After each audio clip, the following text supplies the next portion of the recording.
La vie fonctionne ainsi. Si tu ne contrôles pas ton attention et tes paroles, quelqu'un d'autre le fera à ta place. Le silence n'est pas une faiblesse. C'est un outil de puissance lorsque tu choisis de ne pas réagir à chaque stimulus ni de chercher la validation dans chaque regard. Mais il ne s'agit pas ici de paraître intelligent, il s'agit de discipline, de rester ferme lorsque tout autour de toi t'incite à t'expliquer, à te défendre, à répondre. La plupart des gens dépensent leur énergie à réagir, à justifier leur présence, à chercher l'approbation de leur entourage. C'est de la dispersion. Contrôler son attention et pratiquer le silence stratégique, c'est ce qui distingue un individu stable d'un individu volatile. Il ne s'agit pas de se taire par peur, mais de choisir quand et comment parler, et surtout, quand ne pas le faire. L'autocontrôle commence quand tu cesses d'offrir ta réaction au premier qui te provoque. La retenue n'est pas de la répression, c'est une question de priorité. Si tout ce que tu dis dépend de ce que l'autre fait, ta direction est dictée par n'importe qui sauf toi. Et si ton estime de soi dépend de la validation extérieure, tu n'auras jamais la paix, seulement l'anxiété de vouloir plaire. C'est pourquoi la conduite clé n'est pas seulement de se taire. C'est de concentrer ton attention sur ce que tu contrôles réellement et cesser de chercher l'approbation. Personne ne construit de pouvoir personnel en réagissant à tout. Reste jusqu'à la fin, car la dernière leçon est la plus difficile à accepter. Le véritable contrôle exige que tu t'habitues à ton propre silence, même lorsque personne ne l'applaudit. Si cela résonne en toi, abonne-toi. Point 1. Cesse de remplir le silence par des explications. Tu parles moins, on te respecte davantage. Cesse de te justifier chaque fois que tu gardes le silence. N'explique pas chacun de tes gestes. Tu n'as pas besoin de remplir l'air de mots juste pour te sentir accepté. La règle est simple, parle moins, observe davantage. Le respect commence lorsque tu cesses de le chercher à travers des explications inutiles. Chaque fois que tu ressens le besoin d'éclaircir ce que tu fais, de justifier pourquoi tu prends une décision, tu remets ton pouvoir. Les personnes qui s'empressent de s'expliquer en permanence finissent par être perçues comme peu sûres d'elles. Lorsque tu parles sans retenue, tu perds en autorité et ta parole se déprécie. Le silence stratégique n'est pas une faiblesse, c'est un filtre. Il filtre ce qui compte vraiment et montre clairement que tu ne parles que lorsque tu as quelque chose de pertinent à dire. Imagine, ton patron te demande pourquoi tu as mis du temps à répondre à un email. Tu bondis avec une liste d'excuses, de détails sans importance. Tu essaies de prouver que tu as raison, mais ce que tu transmets, c'est de l'anxiété, la peur d'être mal compris. La scène se répète en salle de réunion. Quelqu'un signale un oubli mineur dans ton rapport et, avant même qu'il ait fini sa phrase, tu débordes déjà de données, de dates, de justifications. Observe les gestes, des sourcils qui se lèvent, des regards qui se croisent, un silence gênant qui s'installe pendant qu'on t'écoute justifier l'injustifiable.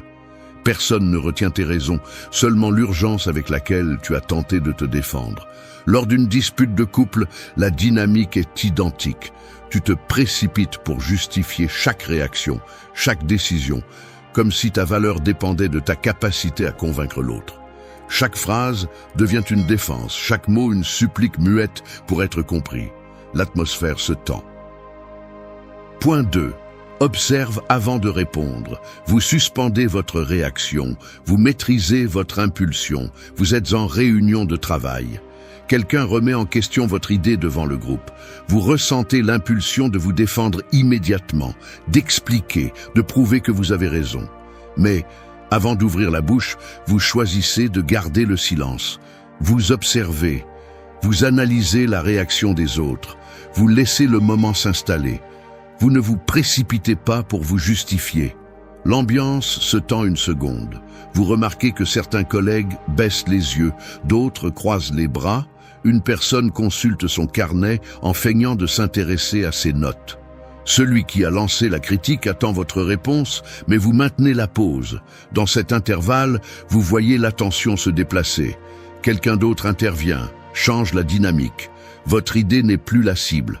La remise en question se dilue dans la conversation. Votre silence ne protège pas seulement votre position, il change aussi la dynamique. Vous n'êtes plus réactif, vous êtes imprévisible. L'attention des autres se disperse, la pression diminue. Celui qui cherche la confrontation n'a plus d'écho. La règle est simple. Maîtriser votre réaction immédiate est un acte de contrôle et de respect de soi. Parlez seulement quand vous avez de la clarté, pas par impulsion. Beaucoup vivent piégés dans le réflexe de répondre au premier coup.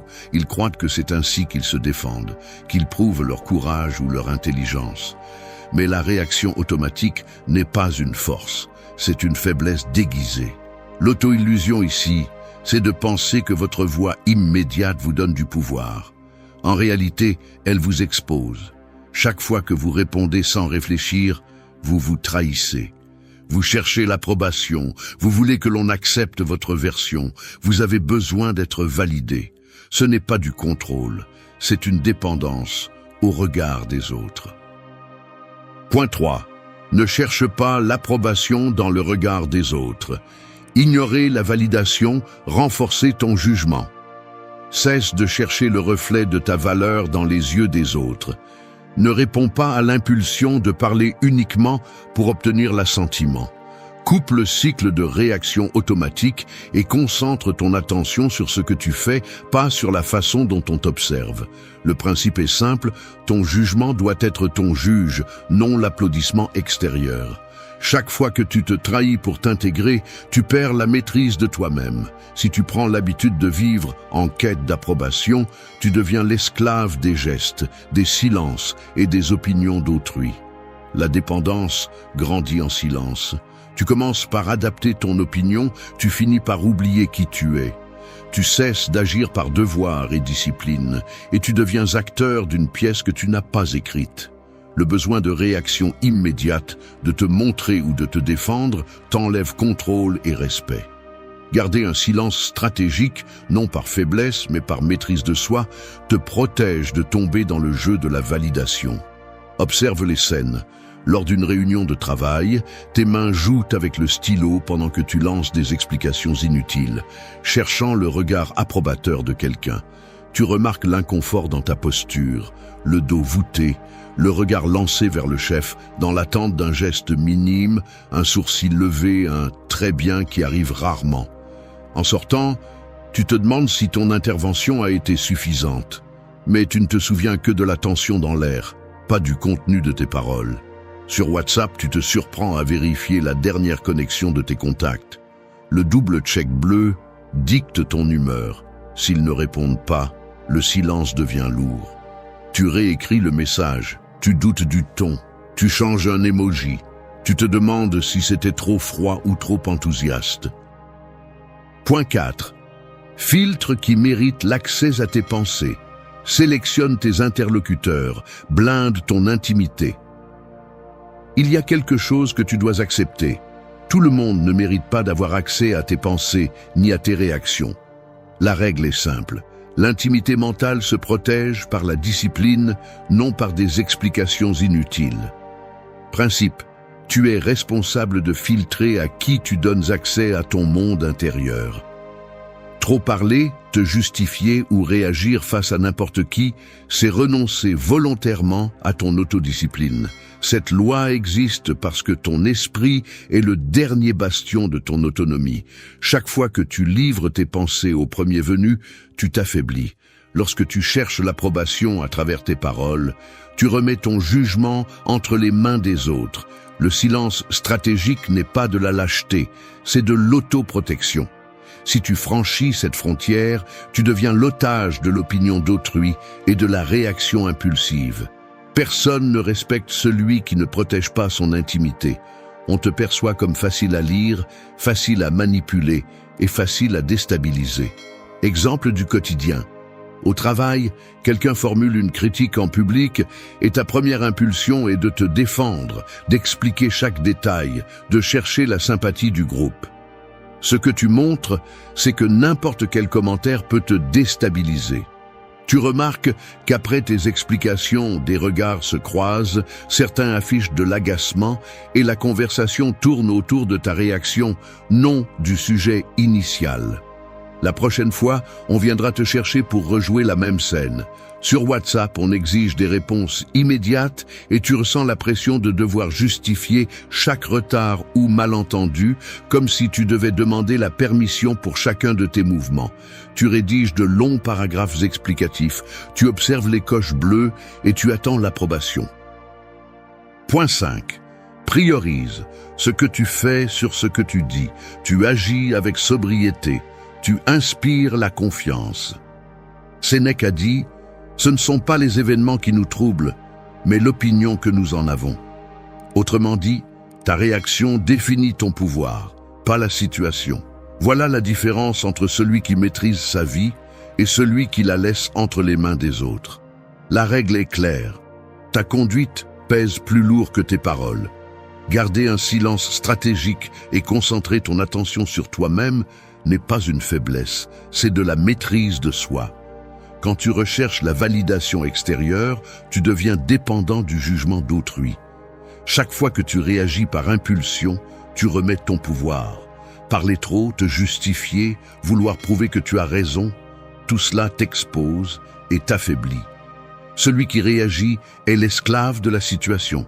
Celui qui se maîtrise la domine. Personne ne respecte celui qui a besoin d'être entendu pour se sentir en sécurité. On respecte celui qui agit avec sobriété, celui qui ne se trahit pas en s'expliquant. Au travail, on te critique en réunion. Ton instinct est de te défendre, d'expliquer, de chercher des alliés. Mais tu gardes le silence, tu écoutes et tu continues à travailler avec discipline. Le visage de celui qui t'attaque se durcit, attendant une réponse qui ne vient pas. Le reste de la salle observe. Certains cherchent ton regard, espérant que tu te justifies, mais tu te contentes d'acquiescer légèrement et de prendre des notes. Lorsque la réunion se termine, personne ne commente ton silence, mais ils remarquent que tu n'as pas été déstabilisé. Dans les jours qui suivent, ton travail parle de lui-même. Tu rends tes résultats à temps. Tu évites les commentaires inutiles. Et ceux qui doutaient auparavant te regardent désormais avec un mélange de prudence et de respect. Celui qui a tenté de te discréditer commence à mesurer ses mots. Sur WhatsApp, tu reçois un message passif-agressif. Tu ne réagis pas. Point 6.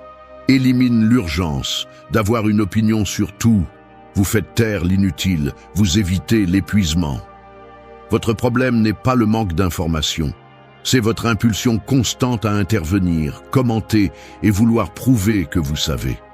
L'erreur consiste à chercher à être au centre de chaque conversation, comme si votre valeur dépendait du fait d'être écouté ou validé par les autres. La règle est simple. Concentrez votre attention sur ce que vous contrôlez et gardez le silence stratégique lorsqu'il n'est pas nécessaire de parler. Lorsque vous donnez votre avis sur tout, vous dispersez votre énergie et vous affaiblissez votre discernement. Parler par habitude, interrompre ou vouloir toujours avoir le dernier mot vous expose. Vous perdez le contrôle de votre image et devenez prévisible. Le respect ne s'obtient pas en remplissant l'air de parole. Il s'obtient en faisant preuve de maîtrise de soi et en choisissant quand intervenir et quand se taire. Exemple, lors d'une réunion de travail, vous sautez sur chaque sujet pour donner votre avis, même si l'on ne vous le demande pas. Les autres, à peine lèvent les yeux de leur ordinateur portable. Certains acquiescent sans écouter, d'autres consultent leurs notes et poursuivent. À la fin, vous constatez que personne ne reprend vos idées. Le responsable donne la parole à quelqu'un d'autre, comme si vous aviez parlé dans le vide. Vous quittez la salle avec l'impression d'avoir été présent seulement en apparence, pas en substance. Dans le groupe WhatsApp, vous répondez à tous les messages, même les plus insignifiants. Vous envoyez un commentaire inutile sur la photo d'un déjeuner et la discussion s'arrête. Les minutes, les heures passent et personne ne répond. Le lendemain, vous voyez que vos messages se perdent parmi d'autres, ignorés, tandis que les conversations continuent sans vous. Le groupe prend l'habitude d'ignorer vos interventions. Point 7. Accepte que tout le monde ne comprendra pas ta réserve. Tu supportes l'inconfort, tu grandis en autonomie. Il y a quelque chose que tu dois accepter. Lorsque tu choisis de garder le silence et de concentrer ton attention sur toi-même, la plupart des gens ne vont pas comprendre. La règle est simple. Tout le monde n'a pas besoin ni ne mérite une explication à propos de ta conduite réservée. La raison est claire. Nous vivons entourés de personnes qui réagissent au silence comme s'il s'agissait d'une menace. Si tu ne réponds pas immédiatement, si tu ne te justifies pas, si tu ne cherches pas l'approbation de tous, on te regarde comme si tu avais quelque chose à cacher. Mais le vrai problème n'est pas l'inconfort que tu provoques, mais ton besoin que les autres valident chacune de tes décisions. Si tu ne romps pas ce cycle, tu vivras attaché à l'opinion des autres et tu perdras le contrôle de ton temps, de ton énergie et de ton discernement. Observe ton quotidien. Au travail, on te met la pression pour que tu donnes ton avis à chaque réunion, même si tu n'as rien de pertinent à dire. Tu sens les regards de tes collègues lorsque tu décides de te taire. Quelqu'un se racle la gorge, un autre te lance une question directe en espérant que tu prennes position. Un silence gênant s'installe. Tu remarques que certains consultent leurs notes, d'autres croisent les bras et le chef te regarde par-dessus ses lunettes, attendant une justification. La pression est réelle, mais tu cèdes lorsque tu parles trop, et ce que tu obtiens, c'est une réponse tiède, ou pire, un regard condescendant. Ta parole perd de sa valeur. Sur WhatsApp, on te reproche de ne pas répondre instantanément, comme si ton silence était un manque de respect. Les messages s'accumulent, quelqu'un laisse un emoji d'interrogation, un autre te mentionne dans le groupe. Point 8. Apprends à perdre des alliés pour garder ton silence. Tu tiens ta position, tu assumes la solitude stratégique. Ne cherche l'approbation de personne. Arrête de regarder autour de toi en attendant du soutien. Ton attention est une ressource rare. Protège-la. Garde le silence quand il serait plus facile de rejoindre le bruit. Le critère est clair. Celui qui maîtrise sa réponse et ne mendie pas l'acceptation fixe la norme. Tenir ta position, même si cela implique de perdre des alliés, c'est le véritable standard. La règle n'est pas confortable, mais elle est simple. Celui qui se disperse à la recherche de validation externe perd le contrôle de sa vie. Celui qui se tait et observe garde le pouvoir même s'il reste seul. Ne confonds pas le silence stratégique avec de la faiblesse. C'est le contraire. C'est le filtre qui sépare l'urgent de l'important, le superficiel de ce qui te définit vraiment. Si tu parles pour plaire, tu te vends à bas prix. Si tu réagis sous pression, tu abandonnes ton discernement.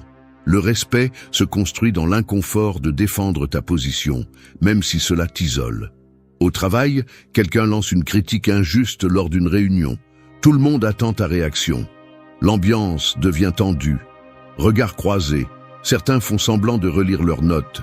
D'autres t'observent à la recherche de signes.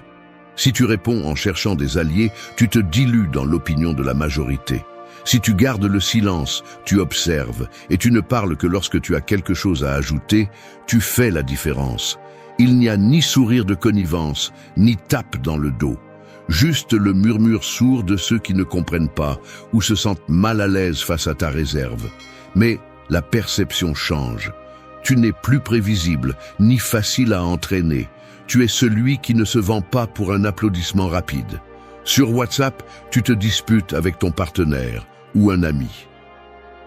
Tu peux continuer à parler par impulsion, à remplir l'air d'explication et à chercher chez les autres l'approbation que tu ne t'accordes pas. Tu peux continuer à offrir tes pensées au premier venu, à donner ton avis sur tout, à étouffer l'inconfort du silence avec des mots vides et à perdre ton énergie dans l'urgence d'être compris. Mais tu connais le résultat.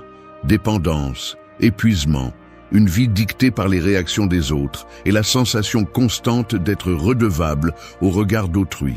Ou tu peux choisir l'opposé, garder le silence stratégique, regarder à l'intérieur avant de répondre, observer avant de parler, réserver tes opinions et laisser tes actions parler pour toi, filtrer qui mérite l'accès à ton esprit et accepter que certains s'éloigneront parce que tu ne leur donnes plus ce qu'ils attendent. Tout le monde ne comprendra pas ta retenue, et tu perdras des alliés, mais tu gagneras quelque chose de plus précieux. Le contrôle de toi-même et une paix qui ne dépend pas des validations extérieures. Le choix n'est pas confortable, mais il est simple. Tu peux continuer sur la roue ou en sortir. Le moment de décider, c'est maintenant. À la fin de cette vidéo, tu sauras exactement comment éliminer l'anxiété et l'inquiétude en utilisant des principes stoïciens. Ce sont 10 secrets que très peu de personnes appliquent, mais qui peuvent transformer complètement ta manière d'affronter le stress et l'incertitude. Imagine Laura, une professionnelle brillante qui vivait prisonnière de l'anxiété. Chaque nuit, elle avait du mal à dormir, repassant dans son esprit les erreurs de la journée et anticipant les problèmes du lendemain. Pendant la journée, ses épaules restaient tendues, sa mâchoire crispée, et elle n'arrivait même pas à savourer une tasse de café en silence. En réunion, son regard se perdait, incapable d'écouter réellement ses collègues pendant que son esprit sautait d'une inquiétude à l'autre. Un jour, sur la recommandation d'un ami, elle a commencé à mettre en place de petites habitudes stoïciennes. Au début, il y a eu de la résistance, des regards sceptiques, des questions gênantes sur son calme soudain. 3 mois plus tard, ses pensées ne la dominaient plus. Désormais, c'est elle qui domine ses pensées. Ses nuits sont paisibles, ses réponses directes. Au bureau, on l'aperçoit différemment, moins réactive, plus assurée. Ces secrets ne sont pas des phrases creuses ni des théories abstraites. Ce sont des outils pratiques, éprouvés au fil des siècles, qui vont t'aider à reprendre le contrôle et à trouver la sérénité, même au cœur du chaos. La plupart des gens ne découvrent jamais le 7e, et c'est souvent celui qui fait toute la différence. Commençons. Secret numéro 1. Distinguer entre ce que tu peux contrôler et ce que tu ne peux pas. L'anxiété se nourrit de la confusion. Lorsque tu ne sais pas ce qui est entre tes mains et ce qui ne l'est pas, ton esprit se disperse dans 1000 scénarios possibles, dont la plupart sont hors de ta portée. Le premier secret pour éliminer les préoccupations est de tracer une ligne invisible. D'un côté, ce qui dépend de toi, de l'autre, ce qui ne dépend pas de toi. Cette distinction est plus qu'un exercice mental, c'est un outil pratique. Imagine que tu as un entretien d'embauche important. Tu peux contrôler ta préparation, ta ponctualité, ta présence et ton attitude pendant la conversation. Tu ne peux pas contrôler l'opinion préalable du recruteur, la concurrence, ni les décisions internes de l'entreprise. Si tu t'obsèdes avec tout le processus, tu t'épuises en spéculation et en nervosité. Mais si tu concentres ton énergie uniquement sur ce qui dépend de toi, ta préparation et ton attitude, tu libères une énorme quantité d'espace mental. Cela ne signifie pas résignation, cela signifie stratégie. Tu diriges tes efforts là où ils peuvent vraiment faire la différence. Ce principe s'applique dans n'importe quelle situation. Pense à une dispute familiale. Tu peux contrôler ce que tu dis, le ton que tu utilises et ta disposition à écouter. Tu ne peux pas contrôler la réaction de l'autre, ni son humeur, ni les mots qu'il choisit. Pourtant, la plupart des gens investissent leur énergie à essayer de manipuler l'incontrôlable. Ils cherchent la réponse parfaite, anticipent la colère ou l'incompréhension, s'imaginent des scénarios qui n'arrivent jamais. Cela ne fait qu'augmenter l'anxiété. Regarde le cas de quelqu'un qui attend le résultat d'un examen médical. La peur s'intensifie parce que l'esprit essaie de contrôler le résultat, quelque chose qui lui échappe complètement. Mais il peut contrôler sa réponse, comment il gère l'attente, comment il prend soin de lui, ce qu'il décide de faire de son temps jusqu'à recevoir la nouvelle. La différence entre l'angoisse et le calme se trouve précisément à ce point. Distinguer ce qui est contrôlable de ce qui ne l'est pas n'est pas facile au début, car l'esprit a tendance à les mélanger. Mais c'est une compétence qui s'entraîne. Fais-le de manière active. Face à toute préoccupation, écris-la sur une feuille et demande-toi, est-ce que cela dépend de moi? Si la réponse est oui, agis. Si c'est non, lâche prise. Il ne s'agit pas d'indifférence, mais d'intelligence émotionnelle. Le temps et l'énergie que tu économises en arrêtant de te battre contre ce qui ne dépend pas de toi, tu peux les investir dans ce que tu peux véritablement transformer. C'est ainsi que l'anxiété s'affaiblit, avec de la clarté. Quand tu sais où s'arrête ta portée, tu cesses de livrer des batailles perdues d'avance. Ce que tu peux contrôler, tu l'améliores. Ce que tu ne peux pas, tu l'acceptes. C'est là la base de la tranquillité d'esprit. Deuxième secret, visualiser le pire scénario pour lui enlever son pouvoir. As-tu peur de tout perdre? Fais l'exercice. Imagine cette catastrophe dans tous ses détails. Ne te cache pas derrière l'espoir. Ne prie pas pour qu'elle n'arrive pas. Regarde-la en face, mets-la à nu. Tu perds ton travail? Visualise l'appel, le visage du patron, le silence. Tu te retrouves sans argent? Ressens le poids du compte vide, l'inconfort de demander de l'aide, la fierté avalée. Un échec? Savoure le ridicule, la honte, l'écho des regards des autres. Et après? Tu es toujours vivant, humilié, blessé, mais vivant. La peur qui te ronge de l'intérieur est un fantôme gonflé. Quand tu la regardes sans filtre, elle rétrécit. Le pire scénario est désagréable, inconfortable, mais ce n'est presque jamais la fin. Le monde ne s'arrête pas parce que tu échoues. La vérité, la plupart des gens ne regardent pas et personne ne se soucie autant de ta chute que toi. Alors, arrête de nourrir le monstre dans l'obscurité, sors-le à la lumière et regarde-le bien. Il n'est pas invincible. Il ne te contrôle que si tu lui échappes. Arrête de perdre du temps à souffrir pour ce qui pourrait arriver. Le pire scénario n'est que cela, un scénario, pas ta sentence. Si tu l'acceptes, il ne peut plus t'effrayer. Si tu peux le supporter dans ton esprit, tu peux le supporter dans la vie. Secret numéro 3. Pratiquer le détachement émotionnel face aux résultats. La routine quotidienne oscille entre action et conséquence. Une décision, une conversation, un effort. Le résultat arrive ensuite. Parfois il est favorable, parfois non. Le corps réagit, le pouls change, l'esprit s'accélère, l'attention se fixe sur ce qu'on ne peut pas contrôler. L'attente devient un fardeau. Le résultat est analysé, jugé, comparé. L'attachement à l'issue génère tension, insatisfaction, inquiétude qui ne disparaît pas. Le détachement émotionnel face au résultat est une pratique d'observation. L'action est réalisée de façon délibérée. Le résultat est accepté tel qu'il est. Il n'y a pas de célébration excessive en cas de succès, pas d'effondrement en cas d'échec. Il s'agit simplement d'enregistrer ce qui se passe. L'attention reste sur le comportement, non sur l'issue. Le travail se trouve dans l'action, non dans la récompense. Dans cet état, l'esprit ne se disperse pas dans des scénarios hypothétiques. Le présent demeure le seul espace d'influence. L'effort se dirige vers ce qui dépend de soi. Le reste est relâché. Le calme apparaît lorsqu'on cesse d'exiger que la réalité corresponde à nos attentes. Le détachement n'est pas de l'indifférence, c'est une discipline pour ne pas se perdre dans ce qui n'est déjà plus sous contrôle. Ainsi, l'anxiété diminue. Ainsi, l'inquiétude perd de sa force. Le résultat cesse d'être une menace ou une promesse. Il est simplement. Et l'on continue d'avancer. Secret numéro 4. Te concentrer sur le présent, pas sur un futur hypothétique.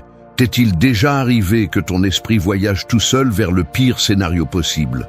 Soudain, tu te retrouves à imaginer des disputes qui n'ont jamais eu lieu, des problèmes qui peut-être n'arriveront jamais, et tu ressens le poids d'un avenir qui n'existe pas encore.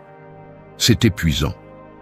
Vivre dans cet état d'alerte constant te vide, t'enlève de l'énergie et t'empêche de profiter de ce que tu as juste devant toi en ce moment. Tu n'es pas le seul. Nous sommes tous, à un moment ou à un autre, piégés par ce piège mental. Il est facile de se perdre dans le « et si ». Et si je n'obtiens pas ce travail? Et si je perds ce que j'ai? Et si quelque chose se passe mal? Mais combien de fois ces peurs se réalisent-elles vraiment? Combien de vies t'a échappé pendant que ton esprit se préoccupait de menaces qui n'existent que dans ton imagination. Quand tu te concentres sur le présent, quelque chose change. Tu respires. Tu remarques ce que tu as près de toi, ce que tu peux toucher, ce que tu peux faire aujourd'hui. L'anxiété se nourrit de scénarios futurs. La sérénité se construit sur ce que tu peux contrôler maintenant. Tu peux te demander, que se passe-t-il réellement en ce moment? Que puis-je faire avec ce que j'ai maintenant, pas avec ce que j'imagine qui pourrait arriver? Parfois, le présent n'est pas parfait. Il peut y avoir des défis, de l'inconfort, même de la douleur. Mais le futur hypothétique est souvent bien plus effrayant, car il n'a pas de limite. Ton esprit peut tout inventer. Et plus tu passes de temps là-bas, moins tu as la capacité de répondre à ce qui compte vraiment.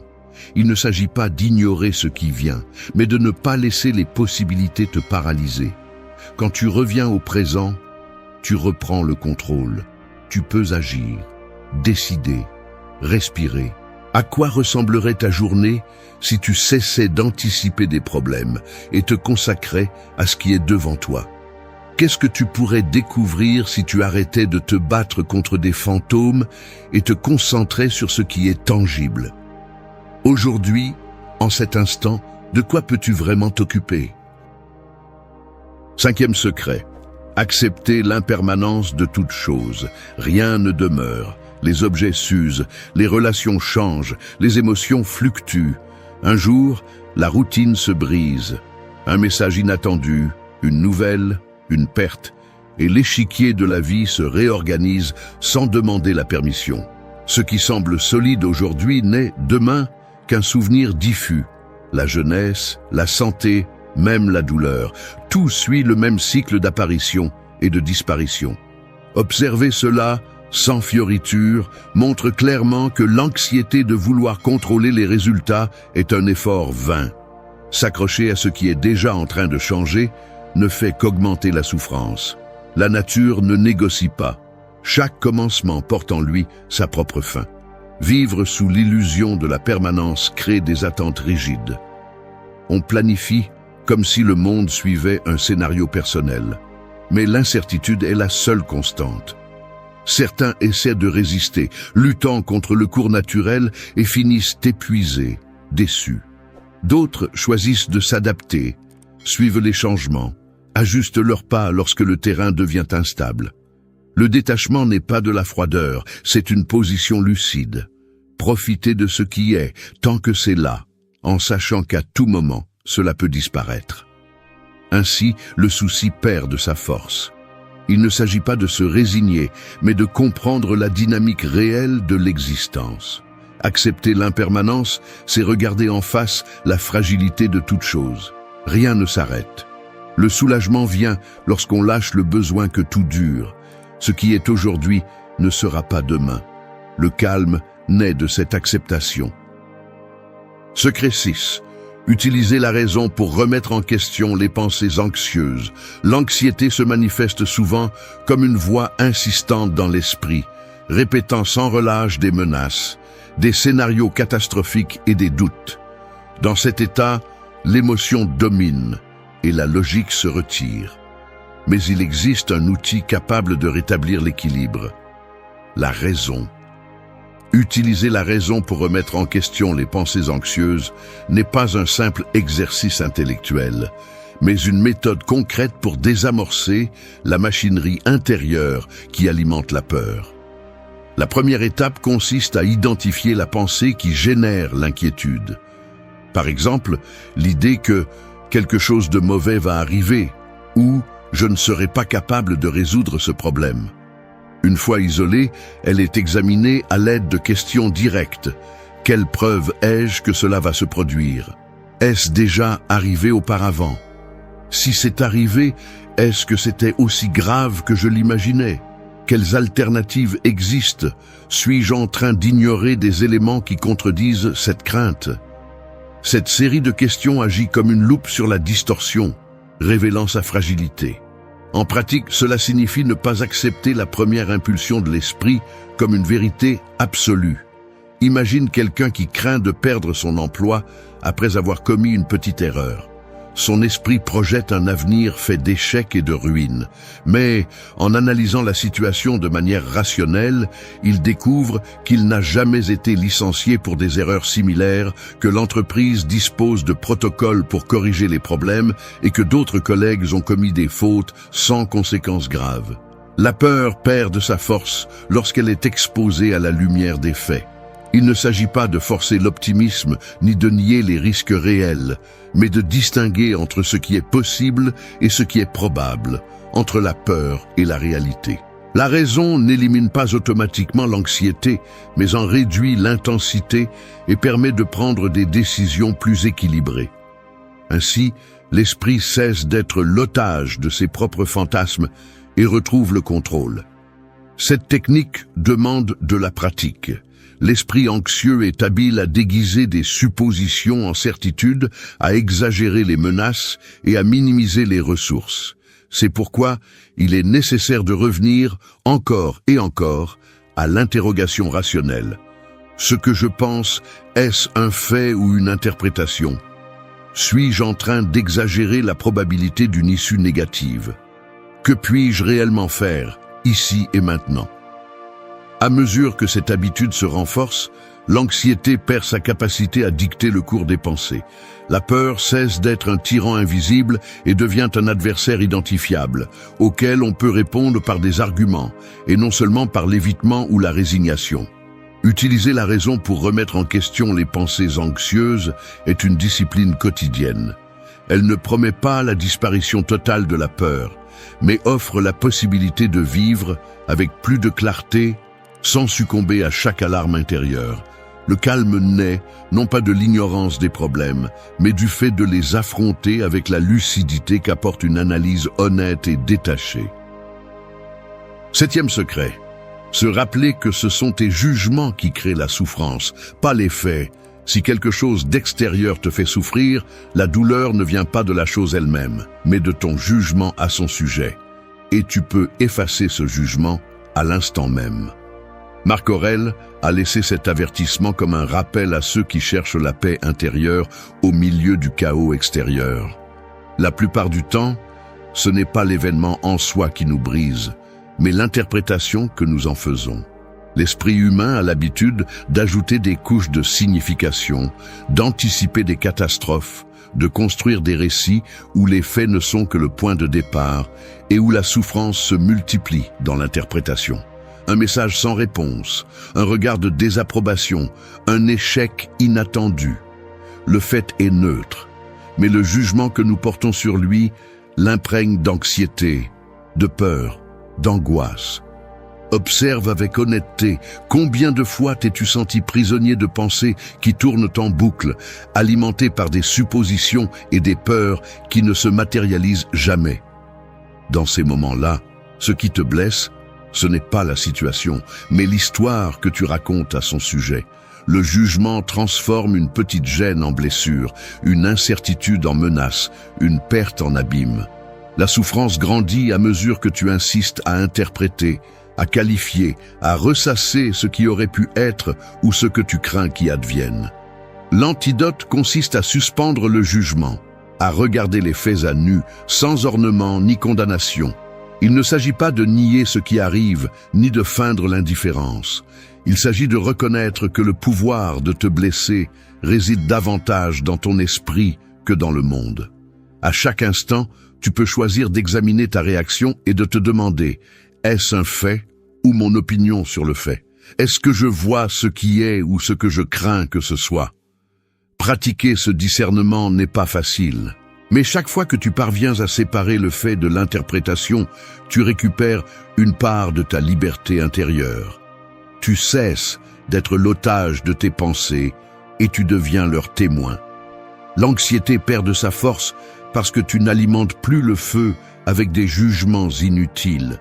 L'inquiétude se dissout quand tu comprends que la plupart de tes tempêtes naissent à l'intérieur, pas à l'extérieur.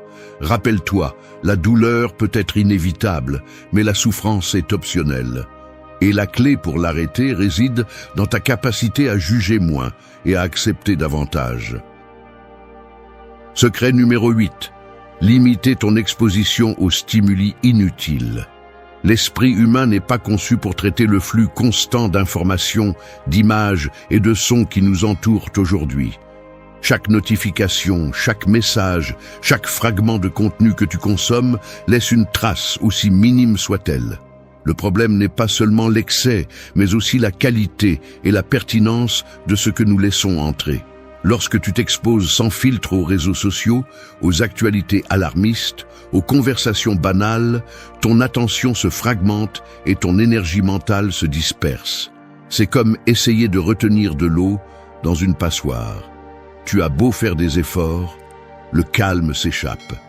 Imagine que chaque stimulus est comme une goutte tombant dans un verre. Quelques gouttes ne changent rien, mais si le flux est constant, le verre déborde. Il en est ainsi de l'anxiété. Elle ne provient pas uniquement de grands problèmes, mais de l'accumulation silencieuse de petites distractions, d'interruptions et de sollicitations sans importance. Le résultat, un esprit saturé, incapable de distinguer l'essentiel du superflu. C'est pourquoi limiter l'exposition n'est pas un acte de fuite, mais de protection et de clarté. Prends l'exemple de quelqu'un qui commence sa journée en consultant son téléphone au lit. 10 minutes de gros titres négatifs, de messages sans importance et de vidéos virales. Avant même de sortir de la chambre, son esprit est déjà colonisé par des inquiétudes étrangères, des comparaisons vides et un sentiment d'urgence artificielle. Puis, tout au long de la journée, chaque pause est remplie de nouveaux stimuli. Podcast pendant le petit déjeuner, notifications pendant le travail, mise à jour pendant les trajets. À la fin de la journée, la fatigue mentale est inévitable, mais la cause n'est pas toujours reconnue. Ce n'était pas le travail, c'était le bruit constant. Limiter l'exposition signifie choisir ce que tu laisses entrer. Il ne s'agit pas de se déconnecter de tout, mais de filtrer avec discernement. Demande-toi avant de consommer. Est-ce que cela m'apporte quelque chose ou cela prend-il simplement de la place? Ce contenu m'apporte-t-il de la clarté, de l'inspiration ou ajoute-t-il simplement du bruit? L'exercice peut sembler anodin, mais il est radicalement transformateur.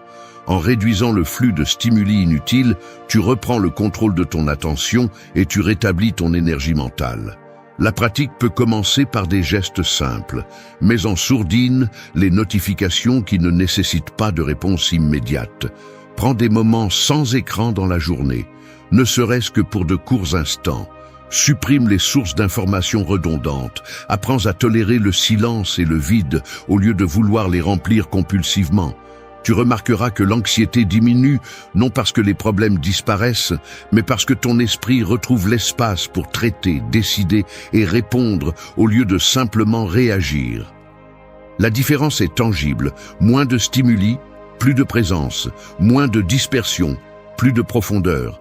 Ce n'est pas de l'isolement, c'est un choix conscient.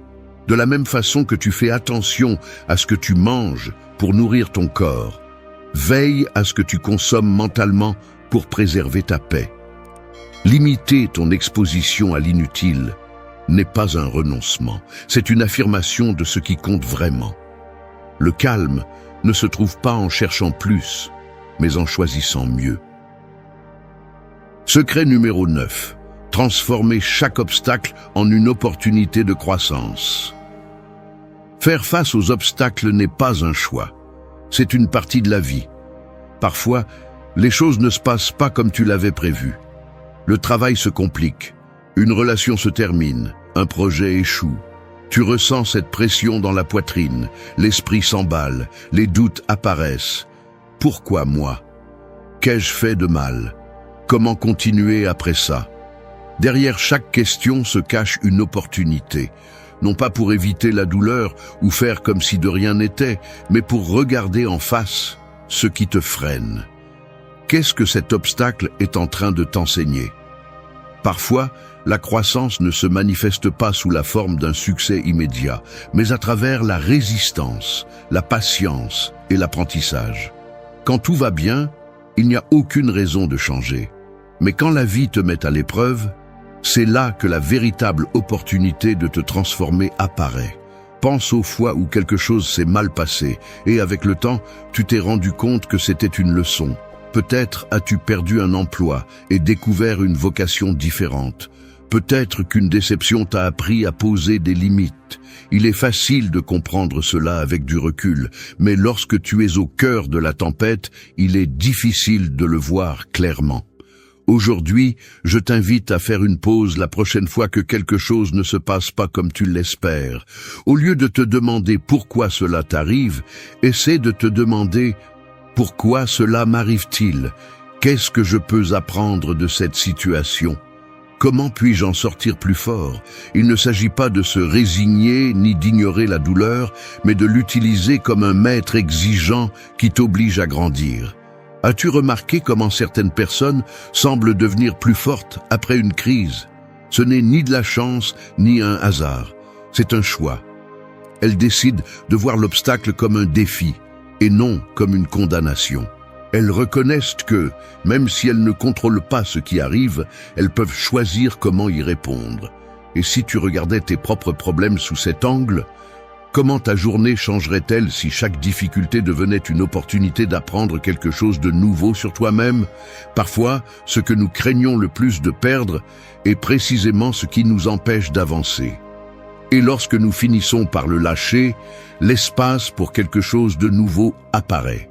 La prochaine fois que tu seras confronté à un obstacle, souviens-toi de ceci.